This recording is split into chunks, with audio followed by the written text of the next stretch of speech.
She's a cat, she's a rainbow cat, and she got some good tequila.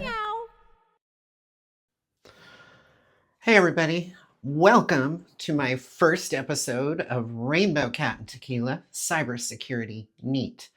In each one of these episodes, I'm going to pour a fine sipping tequila and pour out some cybersecurity truths. Neat. No lime, no salt, none of all that crap. And for the very first one, there's no editing. This is going to be a straight walkthrough because, well, why not? And I want to introduce today's choice for tequila, and that is Casa Noble Añejo. This is Carlos Santana's company. Yes, that Carlos Santana, just in case you're wondering. And it's got a rich oak and smooth vanilla with just a hint of spice. Kind of like a security engineer who actually knows what SPF records do. So here's to the first episode of Rnbwkat Tequila, Cybersecurity Neat.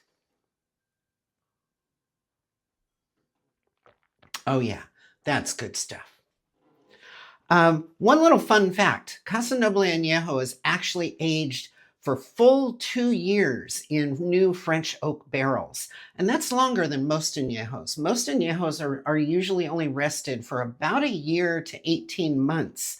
That extra patience just gives it a deeper complexity and richer flavors. You know, it's kind of actually like taking time to harden your infrastructure instead of rushing a security MVP into production because leadership wants to see progress. You can't speed run maturity, whether it's tequila or your security posture. So why are we here? Well, I've had a really long career in cybersecurity, many decades. And over that time, I've interviewed a lot of security engineers. And honestly, I have a question that I always ask myself. Why are breaches outpacing TikTok dance trends? I mean, it makes no sense to me until I stop and think about some of the questions I've asked these senior engineers over the years. For example, you're typing away at an email address or an email message, and you hit enter and you send it off on its little journey across the internet. Can you walk me through everything that happens from your system all the way to the receiving end? Most of the engineers that I question can't answer that. So I might back off and ask them, well, you type in a URL into a browser and hit enter. Walk me through what happens there. And again, they fail. You know, these are the foundations of how the internet works. I actually asked a senior candidate once who was very, very adamant about finishing their masters in cybersecurity. And I asked them, could you tell me the difference between TCP and UDP? And they actually responded, oh, yeah, that's easy. TCP is encrypted. Yeah, okay. But we have a problem because we've lost our security foundations. And I think when you stop and look at what we've spent, here's an example. In 2022, companies spent about $161 billion on security stuff, whether it was software, hardware, whatever it happens to be. And in 2023, breaches increased by 72%. We're doing something wrong. It's not working. And I think it's because the foundations of security is what still matters, and we're forgetting them. They're not sexy. They're not pretty. I mean, if somebody asks you, could you describe the IAM in your cloud environment? Or could you explain how DNS works? Could you even set up a DNS server? What about patching? How do you automate? How do you set up your patching? And do you have asset inventories ready to go to be able to work your patching automation? What about your own home? Is your home on a single network, or is it configured with VLANs? I mean, think about all of this. I'll tell you a little story. This was a software engineer at a company I worked at many years ago, or a few years ago anyway. And they decided they wanted to make things easier for the team because they've been using a file share to kind of share files, edit them one at a time, and so on. They thought, well, let's use GitHub so everybody can just work from everywhere and keep versions and all of that. So they created a GitHub repo. First mistake, because it was public instead of private. Then they uploaded a folder to that repo. And wouldn't you know, they forgot about all those hidden dot files, things like .aws and various others. So yes, within about 5 minutes of that repo being uploaded, the AWS cloud environment was compromised and crypto mining was launched and more craziness. So we did a little bit of training about the security of GitHub and keeping in mind the basics of security. They fixed that later, but a simple mistake and everything was compromised. We keep skipping the stuff that actually works because it's not sexy, but neither is the news story of your breach on the front page of Hacker News. Here's another fun fact for you. Casa Noble actually uses 7+ year agave, which means this tequila started growing when Log4Shell wasn't even a thing yet, or when people still thought blockchain was going to be the savior of everything. Now that's dedication, and it also calls for another sip. Oh yeah. Well, now we're going to add a little extra to this. I call this my Rnbwkat rant. This is where I want to talk about a particular subject, in this case, LLMs and AI security. And that may be fine, but what I'm finding is the cloud is on fire. In other words, everyone's securing the AI front end like it's the crown jewels. Okay, maybe it is. But meanwhile, the cloud looks like a forgotten Google Sheet from 2019. It's crazy. I've seen companies with a dozen prompt engineers and not even a single engineer monitoring IAM and org policies within the cloud. I've seen so many conditions like this. One I'll be talking about in a future episode, where I was actually doing a security review of an AI vendor and got into their cloud and caused all kinds of havoc.